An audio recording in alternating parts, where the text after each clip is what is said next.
আমাদের জাতীয় ইস্যুগুলো নিয়ে আলোচনা হচ্ছে না। জুলাই সনদ, জুলাই সনদ, জুলাই সনদ, কি আছে জুলাই সনদের মধ্যে? জুলাই সনদের নামে যে ঐকমত্য কমিশন হয়েছিল, আরও যা যা হয়েছে, স্রেফ মানুষের সঙ্গে প্রতারণা, আর কিছু নয়। জামাত এনসিপি যে প্রক্রিয়ায় জুলাই সনদ মানার কথা বলছে, সেটি তো তারা তো আওয়ামী লীগকে ফ্যাসিস্ট করে, তারা তো নিজেরাও ফ্যাসিজমের আচরণ করছে, তাই না? আপনি যেটা বলছেন, আমি যেটা শুনছিলাম, এই যে প্রায় তো 2 মাস হতে চললো সংসদের বয়স। 18 ফেব্রুয়ারি যদি প্রথম সংসদ বসে থাকে, তাহলে আজকে 6 তারিখ, মানে 1.5 মাসের কিছু বেশি। আপনি আমাকে বলেন তো, যে জনগুরুত্ব সম্পন্ন ইস্যু নিয়ে কতক্ষণ, কয় মিনিট আলোচনা হয়েছে? কয় মিনিট? এবং বিরোধী দলের দায়িত্ব কি? জামাত তো এখন ইতিহাসের প্রধান বিরোধী দল, হ্যাঁ, সাথে এনসিপিকে নিয়ে।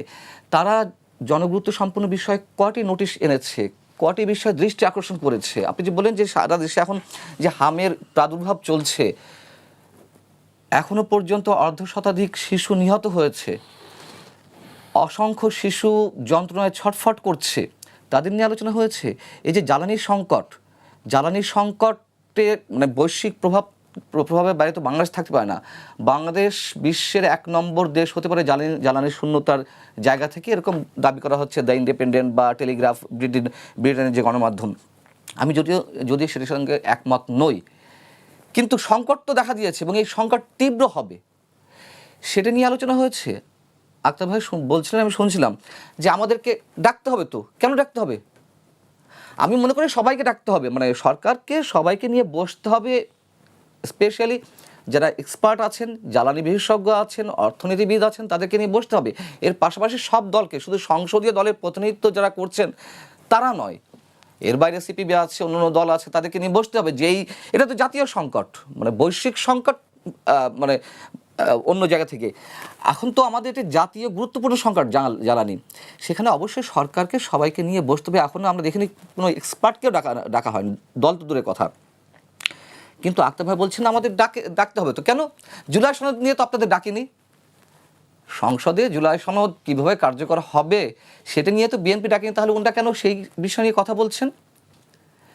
তাহলে আসলে এই জুলাই সনদের সম্পূর্ণটাই ছিল ডে 1 থেকে আমি বলে আসছি। দেখুন, ছোটোখাটোভাবে বিভিন্ন জায়গায় তো কথা বলি, একেবারে প্রতারণা। এই জুলাই সনদের নামে যে ঐকমত্য কমিশন হয়েছিল, আরও যা যা হয়েছে, স্রেফ মানুষের সঙ্গে প্রতারণা, আর কিছু নয়। জুলাই সনদ করার জন্য যে ঐকমত্য কমিশন থেকে শুরু করে যে মিটিং সিটিং, আমি এর আগেও আপনার এখানে সম্ভবত বলেছি, এগুলো স্রেফ টাইম পাস করার জন্য, নির্বাচন বিলম্বিত করার জন্য। এবং জুলাই সনদে কি আছে? অবশ্যই ভালো দিক আছে, অবশ্যই ভালো দিক আছে, কিন্তু সেখানে আরও অনেক বিতর্কিত দিকও আছে। এখন বিষয় হচ্ছে যে সংবিধান সংস্কারের জন্য তো আপনার সংবিধান সংস্কার পরিষদ দরকার হয় না।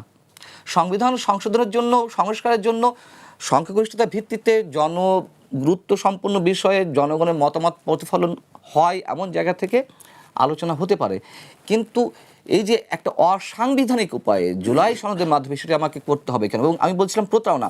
দেখুন, জুলাই সনদের যে ভালো দিকগুলো আছে, রাষ্ট্রপতি প্রধানমন্ত্রীর মধ্যে ক্ষমতার ভারসাম্য আনয়ন, উচ্চকক্ষ তৈরি করা, দ্বিকক্ষ বিশিষ্ট সংসদ তৈরি করা, এই যে নির্বাহী বিভাগ থেকে বিচার বিভাগ পৃথকীকরণ, অবশ্যই এগুলো ভালো দিক। কিন্তু আপনি আমাকে দেখান যে আমি যে বারবার বলছি যে প্রতারণা, এখনও যেটা হচ্ছে সেটাও প্রতারণা। এই যে আন্দোলনের নামে যা হচ্ছে, জামাত এনসিপি যা করছে, রাজপথ উত্তপ্ত করছে, 1.5 মাস কেবলমাত্র এই সরকারের বয়স, অবশ্যই আমরা চাপে রাখবো। কিন্তু সুশীল সমাজে প্রতিনিধিত্বের নাম করে যখন বলা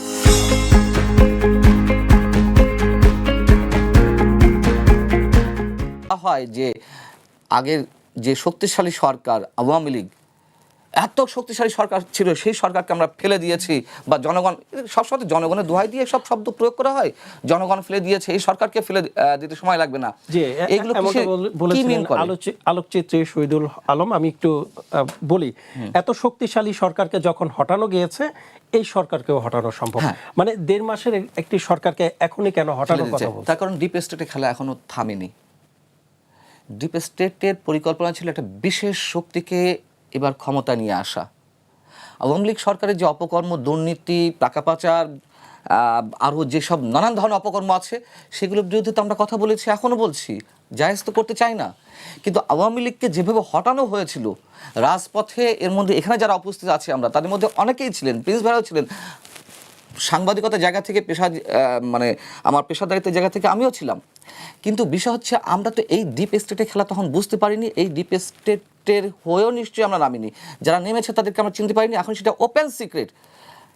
বলছে না যে আমরা পুলিশ হত্যা করে ঝুলিয়ে রেখেছি, বলছে না যে আমরা অমুক জায়গায় অমুক এসআইকে হত্যা করেছি, বলছে না যে আমরা অমুক অমুক থানায় আগুন ধরে দিয়েছি। দেখুন এগুলো চর্বিতে চর্বণ, আমি যে কথাগুলো এই মুহূর্তে বলছি তারপরে প্রসঙ্গক্রমে আসছে। তার মানে কি এখানে অঢেল টাকার খেলা হয়েছে, ডিপ স্টেট টাকা দিয়েছে তাদের। শুনুন, ডিপ স্টেট যে সবসময় যে সব জায়গায় সফল হবে এমন কোনো কথা নেই, আবার সফল না হলে তারা ওই খেলা থামিয়ে দেয় তাও নয়, খেলা চলছে। ওই যে এখন টার্গেট হচ্ছে এই সরকারকে ফেলে দিয়ে। হ্যাঁ, এখন আসলে কারা খেলছেন? যারা খেলছিলেন, যারা ভয়ঙ্কর একটা দুর্ধর্ষ বিভীষিকাময় পরিস্থিতি তৈরি করে আওয়ামী লীগকে হটিয়েছে, তারাই খেলছে। মানে 5 আগস্টের আগে ডিপ স্টেটের খেলা অবশ্যই। প্রিন্স ভাই বারবার একটা কথা বলতেন, উনি সামনে আছেন, আমি তার সামনে মানে ওনাকে কোট করি, যে ন্যূনতম একটা ভালো গ্রহণযোগ্য নির্বাচন আমরা চাই, ন্যূনতম। তার মানে উনি কি বলছেন, উনি বোঝাতে চাচ্ছেন এটাই যে খুব ভালো নির্বাচন দরকার নাই, আমাদের এই অবস্থা থেকে পরিত্রাণ দরকার। ডক্টর ইউনূসের যে জঙ্গি শাসন, অন্তত সেই শাসনের জায়গা থেকে, এইভাবে হয়তো বিস্তারিত প্রিন্স ভাই বলেনি, আমি সরি, আমি তার অনুমতি ছাড়াই এখন তার ভিতরকার কথা আমি বলছি, আমার সাথে অফ দ্য রেকর্ড তার যেসব কথাবার্তা হয়েছিল 1 to 1, কিন্তু প্রকাশনী বলছেন যে ন্যূনতম একটা নির্বাচন চাই, সেই নির্বাচনের মাধ্যমে অন্তত অন্য কোনো রাজনৈতিক শক্তি ক্ষমতা আসুক, রাজনৈতিক দলের হাতে ক্ষমতা যাক, কিন্তু যে জঙ্গি শাসন চলছে সেই জঙ্গি শাসন থেকে অন্তত আমাদের পরিত্রাণ দরকার। অর্থাৎ সেই জঙ্গি শাসনটা চাপিয়ে দিয়েছিল ডিপ স্টেট, সেই ডিপ স্টেটের খেলা তো এখন শেষ হয়নি। নইলে আপনি বলুন যে সংসদে এখনো পর্যন্ত আমাদের জাতীয় ইস্যুগুলো নিয়ে আলোচনা হচ্ছে না, জুলাই সনদ, জুলাই সনদ, জুলাই সনদ, কি আছে জুলাই সনদের মধ্যে? আপনি আলাদাভাবে বলুন না যে আমার দ্বিকক্ষ বিশিষ্ট আইনসভা চাই, আমার নির্বাহী বিভাগ থেকে কি বলে এটাকে বিচার বিভাগ পৃথকীকরণ চাই, আমার এটা চাই ওটা চাই। আসুন সেটা নিয়ে ডিবেট হোক, আপনারা সেমিনার করুন, সিম্পোজিয়াম করুন, রাজপথে আন্দোলন মানে নিয়মতান্ত্রিক আন্দোলন করুন। কিন্তু এই যে ফেলে দেব, উড়িয়ে দেব, গুড়িয়ে দেব, এইগুলো তো আমরা শুনছি সেই দেওয়ান থেকে 5 আগস্ট থেকে। এবং 5 আগস্ট আগে শহীদ মিনারে মুক্তিযুদ্ধের স্লোগান দেওয়া হতো, আমি তো ছিলাম সেখানে। 2 আগস্ট, 3 আগস্ট, তুমি কে আমি কে, বাঙালি বাঙালি তোমার আমার ঠিকানা, পদ্মা মেঘনা জীবন, সেখানে বঙ্গবন্ধুর ভাষণ বাজানো হচ্ছে, মুক্তিযুদ্ধ ভিত্তিক গান চালানো হচ্ছে। আমরা তো হিপনোটাইজড হয়ে পড়েছিলাম, বলতে তো সমস্যা নেই। আমরা ভেবেছিলাম যে এই তরুণদের নেতৃত্বে এই তো আমাদের মানে আসল তরুণ, আমাদের এই তরুণদেরকে তো আমরা চাই। আমরা স্বৈরাচারের বিরুদ্ধে কথা বলছি, এরা স্বৈরাচারের বিরুদ্ধে কথা বলছে, এরা গণতন্ত্রের বিরুদ্ধে কথা বলছে। বলতে চাচ্ছেন যে আপনি ধোঁকার শিকার হয়েছেন? আমি না, 18 কোটি মানুষ ধোঁকার শিকার হয়েছে।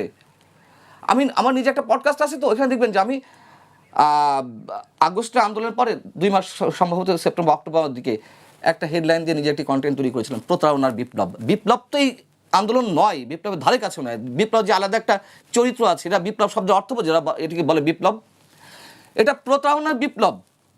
এবং আমার শিরোনামটা ছিল প্রতারণা বিপ্লব। অতএব এখনও সেই খেলা চলছে, সেই খেলার অংশ হয়ে এই যে কথিত রাজনৈতিক দলগুলো তারা এজেন্ডা বাস্তবায়ন করছে।